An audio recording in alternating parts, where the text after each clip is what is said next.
جاگو مسلم حکمرانوں جاگو جویا human development foundation registered کے سرپرست اعلیٰ حاجی افتخار احمد خان جویا، محمد عباس سولدیرہ جویا، چیئرمین ملک محمد مرتضیٰ جویا، بانی صدر محمد صفدر سعید جویا، مشتاق احمد جویا، لال خان جودیانہ نے اپنے ایک مشترکہ بیان میں قومی کرکٹ ٹیم کے سابق کھلاڑی خالد لطیف کو ہالینڈ کی عدالت نے گستاخ رسول صلی اللہ علیہ وآلہ وسلم ملعون گیرٹ وائلڈز کے سر کی قیمت مقرر کرنے کے جرم میں 12 سال سزا سنائے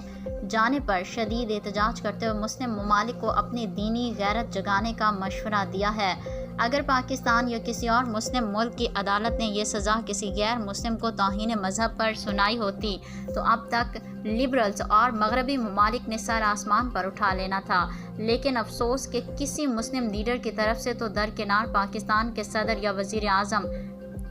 یا وزارت خارجہ کی طرف سے اپنے مسلمان بیٹے کے حق میں کوئی آواز بلند نہیں ہوئی۔